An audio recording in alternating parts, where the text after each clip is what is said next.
Welcome everyone to our latest TW pay-per-view on our road to WrestleMania 39. You join us for the Raw exclusive with the WWE as the Hell in a Cell pay-per-view. And I'm glad to say that because of how popular the company is, we can run a pay-per-view like this in the MetLife Stadium. So yeah, cracking 64,309 in attendance. And hopefully a good pay-per-view here as we head on the road to Survivor Series. Now, in the last video I did say obviously about how I was going to plan out the situation with the tournaments we normally do in October and November. Now I did put in the description that is likely canned, everything is going to be Survivor Series.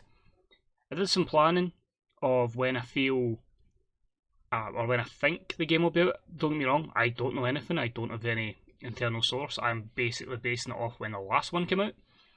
So I'm aiming to try and finish the series up with my WrestleMania being the same weekend as WrestleMania in real life, and then if it follows suit to when it released prior in 2016, then we have a few weeks to recap, which isn't too bad because remember, there's at least 6 in-game years, there's been a lot of shows, a lot of shite, it's a lot to recap, so I'm going to look to do that, and hopefully, as I say, we can get some memories looking at that. But as I say, I don't have any source or anything. They've said possibly April, and I've just went, well, that's when we released the last one, so if it comes to worse, we have a few weeks or months where we'll maybe find content for somewhere, or we could jump straight into the new game. Already planning for it. I think I've got an idea where I want to go. Obviously, one of the things I will do is a real world mod current database, so I'm kind of just seeing how certain companies book themselves, and we'll go for there. But it probably won't be WWE, because of how much they book. But you never know, I could change my mind with the development feature. So still 100% not decided, but I have a rough idea where I think I'm going to go. So anyway, on to the present, the now. I've just hit my elbow off my desk, let's crack on. We'll start off with Seth Rollins versus The Fiend, a hype package for this feud that's been going for a while. Obviously, The Fiend destroyed Dean Ambrose, took him out of commission, and since then has made his friend Seth Rollins' life a living hell. Seth did manage to survive, he did lose at the last pay-per-view Night of Champions, but The Fiend is going to end Seth Rollins and take him out for good. Inside one of the most hellacious structures in WWE, this is of course the Hell in a Cell. So A90, storyline advances, gets the show off to a strong start.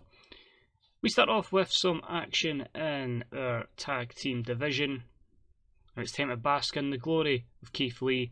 In a poor matchup, Keith Lee and Mustafa Ali continue their run as a tag team, and doing well, gaining momentum. They defeat Bo Dallas and his returning ally Curtis Axel. Not Mojo Bojo, not yet. But Keith Lee picks up the win over Curtis Axel by pinfall, C+68. Again, just continually giving more momentum to Keith Lee and Mustafa Ali, because I don't really think I've had a great chance to push them here, and they pick up the win. Bo Dallas just continually putting people over. Few negatives there because it was our storytelling match of the day. We then have a promo, and it's Paige hyping up our match with Ronda Rousey. They've had a bit of a feud going on in the last couple of weeks on Raw, and it's Paige just basically saying, this is her house, and she's not having people like Ronda Rousey come in and just stamp her authority, try and just take out random women, just injure them. She says, nah, you've got to kind of pay your dues and all that, and just show that that she's still one of the top dogs in our women's division. That's a B+83 storyline advances, and crowd get hotter again. Matchup had great wrestling and a decent reaction from a crowd, but it was a draw in 15:51 with a double disqualification. A B+84. Both ladies with a great performance. An 86 plays a 93. Now you're wondering why is my reasoning for the draw here. Obviously I had to keep Ronda looking strong. Survivor Series is coming up. I feel like a massive lengthy matchup can really make these women, really stand out. So I'm looking to do can Paige basically survive a long match against Ronda? I'm looking forward to that already at Survivor Series.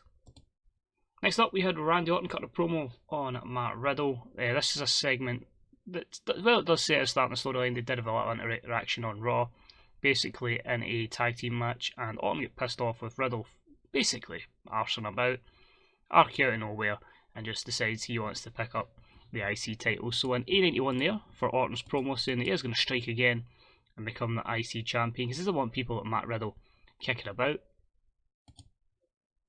And the match itself had good wrestling and a decent reaction from the crowd. Matt Riddle defeats Randy Orton in 14:54 by submission with a guillotine choke, giving Riddle his 8th IC title defence at B80. Storyline advances. I'm assuming this will get some sort of penalty. Nah, just because of how long the match was.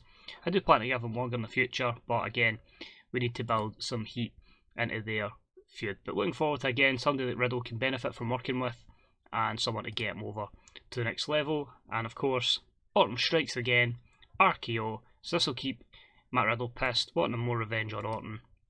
And the storyline advances and gains heat, a very good A91 rating there. Next up, Sami Zayn is back. He says he's absolutely delighted to be back. Obviously, the Fiend put him out of action, and he says he'll get his revenge at one point. He is, as I say, predominantly a babyface, but he says he will be, as I say, keeping an eye on the Fiend, and when the time is right, he will strike. So the Fiend's already took out Dean Ambrose, he's took out Sami Zayn, but Sami is back on the WWE Raw roster. But he gets taken out by Drew McIntyre, who decides to attack Sami Zayn, eventually putting him through a table. So just basically the happy return, the threat to go after the Fiend is ended by the Scotsman coming out and just destroying him.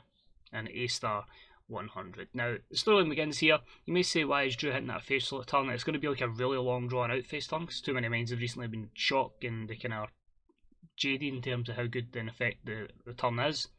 So it's going to take a couple of months to turn Drew into a massive babyface, but for now, probably going to give him a good feud against Sami. They can benefit folk, and yeah, big things to come from Big Drew. Obviously not going to turn him just yet. Next up, we had the WWE World Tag Titles on the line, and it was a good wrestling match with a decent reaction from a crowd as Marcel Barthel and Walter defeated Hiroshi Tanahashi and Kazuchika Okada in 15:27 when Walter defeated Okada by pinfall. I know people maybe won't be happy with that, but I'm keeping, as I say, the two members of Imperium, even though they're not Imperium and this strong. I feel like Tanahashi and Okada are people that are obviously going to have stellar matches all the time, but who wouldn't love to see them against Walter? But really helping again put Walter over and hopefully get him to the next level. Just a B79 because of the lack of storyline. It was the last 2 weeks kind of put together, but there is big plans for the two members of the real life Imperium, so B79 there. Next up we've got a promo with Rhea Ripley. She's just saying it's an absolute joke that not only has Charlotte weaseled her way back into another title match, but how Dana Brooke somehow got involved after she defeated Becky Lynch. So she used to defend it not against one but against two women here at the Hell in a Cell pay-per-view, and an A91 there. But of course we use this to make our women's champion look mega strong, and a decent matchup. The talented Rhea Ripley defeated Charlotte and Dana Brooke in 21:11 when she defeated Dana Brooke with a handful of the tights, her 7th defence of the WWE Raw Women's Championship. So the former television championship for the women is now probably prestige because it has been defended as a main Raw Championship a lot. B+83, 3 stellar performances there. Rhea's getting there. Charlotte's obviously going to be knocked down because of her injury, but a stellar match in our women's division, and we had to keep Dana Brooke looking strong there to put Rhea over. But I'm really looking forward to how we're booking this division going forward. There is a lot in the future. And hopefully, and that's the thing as well, when I do these tournaments coming up in the next month, as I say, the Legends Survivor Series, I've got 6 weeks to make people or break them. So it's really looking forward to that. But Rhea picks up the win, and we head on to our next segment, which is for the WWE Championship. Adam Cole says he won his #1 contendership match. He is in against Braun Strowman, and he is going to win the WWE Championship. He's been someone that I didn't realise I had not really booked strongly. He's had one title, and he's been with me since 2016. Well, 2016 was NXT, 2019 the main roster, but one European Championship run. Absolutely shocking, that's all I gave him. But the storyline gains heat. An A-star 100 for Adam Cole. Match itself, shite. Shite. Great wrestling and good heat. Adam Cole does defeat Braun Strowman, but it is by disqualification. 2 DQs in the one show. Am I Vince Russo? But B80, the match probably was really good. It was just the lack of psychology that really failed to construct the flow. If you put the guys over on this, it probably would have been a good matchup. So that's probably lost it for maybe about an 86 or an 87. So that's a bit gutting. But questions what I'm going to do at Survivor Series, because they were going to fight again. Might need to make that a triple threat and add someone else in that can carry the match. But yeah, Strowman loses by disqualification. He decides to just, I don't know, think away how he gets disqualified. And Adam Cole doesn't win the big one. We head up for our main event, which is The Fiend versus Seth Rollins within a Hell in a Cell. I've actually done it. Actually made a gimmick match a main event. So really looking forward to that, destroying the match rating. And is getting a poor rating. But obviously the Fiend entrance is always going to be spectacular. Never mind when he's descending into hell. So this will be hopefully really good. So a B plus 87 for that. The match itself, great wrestling, good heat. Delivers with an A94, fantastic. The Fiend defeats Seth Rollins in a steel cell, so Hell in a Cell match in 28-21 with a standing senton splash. Seth gets an 89, the Fiend gets a 93. He's in his head, and the only negatives there probably would have been the stamina and low morale of the Fiend. But yeah, ever since we booked this character, we've booked it probably as strong as WWE has in real life, and delighted with that. And when the show, we've just completely beaten down Seth Rollins. He'll get a bit of time off television, and yeah, the Fiend ends the show as the main man, who, if anyone, can stop the Fiend. So we end the show with a very, very decent A93. I was a bit worried when Strowman and Cole had that kind of match up, but you can see we are trying to kind of put the main people on top, so then we can have the best WrestleMania card possible. But there's so many feuds and stuff like that. We're kind of starting to put it into place and put wee pieces together, this jigsaw, so we can end with the final perfect masterpiece. I don't really care about the meetings with us talking to the workers, not at this stage. As I say, if I had long-term effects, i.e. after Mania, I'd certainly look to do so, like when it's a new save in the new game, 100%. But now, no real point, because I say 6 months time is done. So Riho, someone I'm looking forward to book so much in the new game, by the way, because I actually know who she is now, thanks to the exposure from All Elite Wrestling. But overall, show get fantastic reviews, that's good to see. And the pay-per-view buy rate was a 406. No negatives from people saying such and such is shite or can't be booked right. So I'm happy with that. A lot of people still unhappy. Why is Babatunde unhappy? Because of the botched turn. That's fair enough then. So we still need to build him up. But so yeah, looking forward to it. As I say, I don't think it actually shows any of the titles that would be popping up. But as I say, so next week will be No Mercy.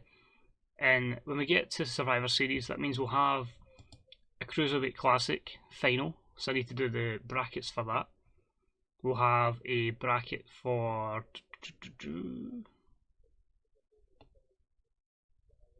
the Mae Young Classic. And for some reason I was going to do that's Tag Team Invitational. I'm looking for the Thursday Cup there. So Tag Team Invitational as well. So that's going to be interesting because, yeah, probably won't be any team that's previously won it in it. So I'm looking forward to that. But yeah, I'll look to do that. I think the Mixed Match Challenge, thankfully because we're on that in the summer, that's done. So Ciampa and Ripley will finish up as the last winners of that. But I've basically written out who I think is going to win the tournament. I still need to do the brackets. If the brackets are done before I record the next video and upload it, I will put in the brackets so people can try and guess who they think will be in the finals. And yeah, I'm looking forward to booking it and seeing if I can make any more stars. But there'll probably be some more releases down the line as well, just to try and thin out the roster. I want to try and finish with as minimal as possible with helacious, because that's something I definitely 100% need to work in when we get to the new game as well. But as I say, that's what it's all about now, is try to eradicate errors. Obviously there's some that I know I'm not going to be able to fix in 6 months in game time, if even that. But just making sure when we get to 2020, everything is going to be so much better, and hopefully it's already enjoyable, but as I say, he's all going to make stuff better, more presentable, more professional, and you know, just get away with it because we've got a lot of money in the game. So just watching, that's your schedule going forward then. Next up will be No Mercy, then Survivor Series, then Armageddon, TLC, and then we'll rock around with the Rumble, No Way Out, Fastlane, with a conclusion of WrestleMania. So just watching, thanks for taking the time of your day to enjoy it. Get any predictions for what you feel is going to happen at WrestleMania, because there could be some matches that might be obvious so far, there could be some that are not. Remember, there's still 2 Money in the Banks that haven't been cashed in. I've got 6 months to do that as well. Good luck if you can remember who has both briefcases, because I've kept that quiet. So you never know, he could pop up and it could be a new women's champion or world heavyweight or WWE champion, depending who they decide to cash in, if they are successful. But yeah, any comments, likes are deeply appreciated, subscriptions as well, because these will drop in your inbox every Saturday at this moment in time. The only one that might be on a small delay will be the Survivor Series, because I need about 6 weeks, and it's quite difficult to do in the time I've got, so that might be a couple of days later, but I'm aiming to go every Saturday right up until WrestleMania, and then we see from there. So remember, check out the Grey Dog Software forums for more updates on TEW2020 and its impending release, how far they're along with development, how Adam feels about the game, and maybe one day he'll let us know when that release date's going to be. Soon, hopefully. But just watching, much appreciated. Fantasy Bookers on Reddit as well. Great subreddit, a lot of good people on there, a lot of great content in terms of even if you just want to find out random stuff about the game. Guys will always help you out. But I've played it done. Cheers. I'll see you soon. Bye bye.